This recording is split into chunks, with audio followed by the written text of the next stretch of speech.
ఉన్న బంగారాన్ని విడిపించి ఆ రోజు ఆన్లైన్ రేటుకే మేము కొంటాం. Sharma gold company. నమస్కారం, సుమన్ టీవీకి స్వాగతం. నవంబర్ మాసం నవగ్రహాల సంచారం ఎలా ఉంది, ఏ రాశుల వారికి ఏ గ్రహాలు అనుకూలంగా ఉన్నాయి, ఎటువంటి ఫలితాలను ఇస్తున్నాయి, ఈ విషయాలను తెలియజేసేందుకు మనతో పాటు ఉన్నారు ప్రముఖ జ్యోతిష్య శాస్త్ర వాస్తు వేదిక నిపుణురాలు, దేవి ఉపాసకురాలు అయినటువంటి శ్రీమతి జయప్రద గారు మనతో పాటు ఉన్నారు. అమ్మ నమస్కారం. నమస్తే అమ్మ, శ్రీమాత్రే నమః. అమ్మ, ద్వాదశ రాశుల గురించి తెలుసుకునే ముందు మొదటగా అసలు ఏ రాశుల్లో ఏ గ్రహాలు ఉన్నాయి, ఎటువంటి ఫలితాన్ని అందిస్తున్నాయో తెలియజేయండి. సో ద్వాదశ రాశి ఫలాల్లో ఈ మాసం కాస్త అందరికీ అనుకూలంగా ఉంది అన్నట్టు అనుకోవాలి తప్ప కాస్త ప్రతికూలంగా కనిపిస్తాయి అన్ని రాశులకి.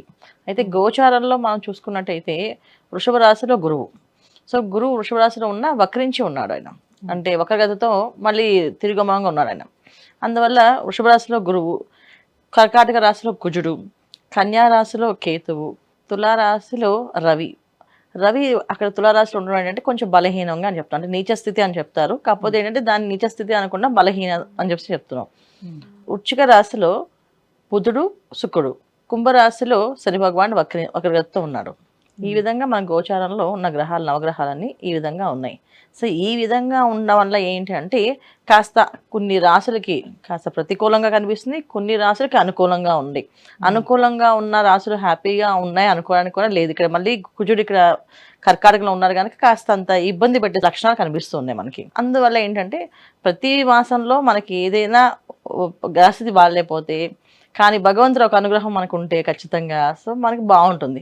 సో ఈ మాసంలో ఏంటంటే కార్తీక మాసం ప్రారంభం. సో చక్కగా నవంబర్ మాసంలో ఎవరికి ఏది బాగున్నా బాగాలేకపోయినా ఈ కార్తీక మాసంలో చక్కగా వీళ్ళు శివాలయానికి వెళ్ళడం, దీపారాధన చేయడం, ఎంత కొంత కాస్తంత దానం ధర్మం ఏదో ఒకటి చేస్తూ ఉంటే ఖచ్చితంగా మంచి ఫలితాలు, సత్ఫలితాలు వచ్చే అవకాశం ఎక్కువగా ఉంటుంది.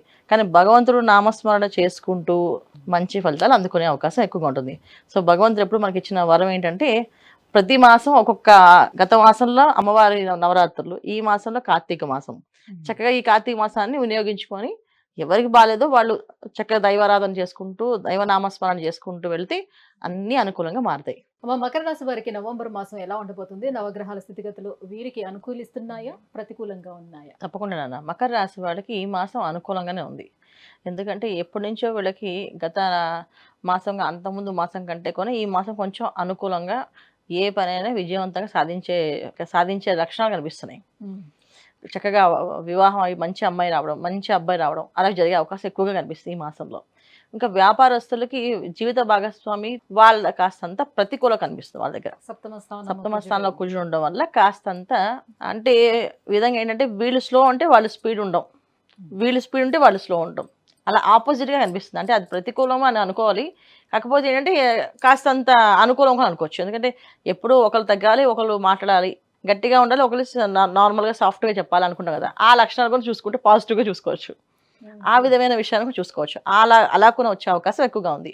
ఇప్పుడు వ్యాపారాల రంగాల్లో కొత్తగా వ్యాపారాలు ప్రారంభం చేసే వాళ్ళకి పార్ట్నర్స్ ఇలా ఈ విధంగా వచ్చే అవకాశం ఉంది. మొండితనం మాత్రం ఎక్కువగా ఉంటుంది. ఆ పని అవ్వాలి, ఆ పని సాధించాలి, తీరాలనే మొండితనం మాత్రం ఉంటుంది. అది సాఫ్ట్గా అయినా గట్టిగా అయినా, అంటే గట్టిగా మాట్లాడినా నెమ్మగా మాట్లాడినా మొండితనం మాత్రం తగ్గదు. ఆ విధమైన పార్ట్నర్స్ ఈ మాసంలో వీళ్ళకి కలిగే అవకాశం ఎక్కువగా ఉంది. మకర రాశి వాళ్ళకి ఉద్యోగస్తులకి కొత్త ఉద్యోగాలు, కొత్త ప్లేసులకు వెళ్ళే అవకాశం ఎక్కువగా ఉంది. చక్కగా కనిపిస్తున్నాయి, వెళ్ళే అవకాశం, ఉన్న ఉద్యోగం పోయే అవకాశం కూడా ఉంది. సో పోవడం వల్ల మంచి కానీ చెడు అయితే కాదు. అందుకే దశమ స్థానంలో రవి అంత బలహీనంగా ఉండడం వల్ల కెరీర్ పరంగా కొంతమందికి మార్పులు చేర్పులు జరుగుతాయి. అది కాస్త మంచి ఫలితాలు ఇవ్వడానికి, మంచి మార్గాలకు వెళ్ళడానికి. ఒకరు ఉద్యోగం పోయిందని బాధపడద్దు, ఉద్యోగం పోయింది నాకు అయ్యో అని చెప్పి మంచి ఉద్యోగం, దీనికంటే బెటర్ ఉద్యోగం దొరకడానికి ఈ ఉద్యోగం పోతుంది, అలాగని మనం పోగొట్టుకోవద్దు. అంటే ఉద్యోగం పోతే కొత్త ఉద్యోగం వస్తుంది కానీ ఉన్న ఉద్యోగాన్ని పోగొట్టుకోకూడదు. అనుకోకుండా జరిగిన విషయాలు, అది సప్తమ కుజుడు కొన్ని విషయాల్లో ఏంటంటే ఖచ్చితమైన నిర్ణయాలు తీసుకొని అది మంచి ఫలితాలు ఇవ్వచ్చు, చెడు ఫలితాలు ఇవ్వచ్చు. సో మంచి ఫలితాల్లో తీసుకున్నప్పుడు ఏంటంటే కొంతమందికి ఉద్యోగాలు తీసేసి ఆయన మంచి ఉద్యోగాలు మంచి స్థాయిలో కూర్చోబెట్టడానికి తీసుకెళ్తాడు. ఎందుకంటే మకర రాశిలో కుజుడు ఉచ్చస్థానం, కర్కాటక రాశిలో నీచస్థానం, బలహీనంగా ఉన్నట్టు. అదే మకరలో అయితే బలంగా ఉన్నట్టు. సో కొంతమందికి మకర రాశి వాళ్ళకి కుజుడు యోగం బాగుంటే, జన్మజాతకంలో యోగం బాగుంటే ఆ స్థాయి నుంచి పెద్ద స్థాయికి తీసుకెళ్తాడు స్పీడ్గా, ఖచ్చితంగా మంచి స్థాయిలో కూర్చోబెడతాడు తీసుకెళ్ళి. ఒకవేళ కుజుడు వాళ్ళ జాతకంలో కూడా కుజుడు బాగాలేకపోతే ఇప్పుడున్న స్థాయి నుంచి దించేస్తారు కిందకి.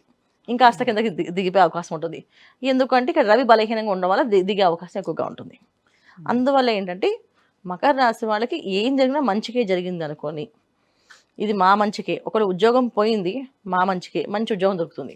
సో వ్యాపారం ఆగింది, కొత్త వ్యాపారం కొత్త పార్ట్నర్ వస్తారన్నతం. ఇప్పుడు ఈ ఒక పార్ట్నర్స్ ఆల్రెడీ అనుకున్నారు, అగ్రిమెంట్స్ చేసుకున్నారు. అగ్రిమెంట్ చేసే మూమెంట్లో నేను నీతో వ్యాపారం చేయట్లేదు, నాకు నీతో చేయడం ఇష్టం లేదు అని చెప్పేశారు అనుకోండి, అంటే ఇతనికన్నా మంచి ఆయన వస్తారని అర్థం, ఇతనికన్నా బెటర్ ఆపర్చునిటీ వస్తుందని అర్థం. సో ఆ పెద్ద వ్యాపారం చేస్తాను అర్థం. సో చిన్న వ్యాపారం మొదలుపెట్టి ఆగిపోయింది, దానికంటే పెద్ద వ్యాపారం చేస్తాను అర్థం. అలాంటి ఫలితాలు ఈ మాసంలో ఉన్నాయి.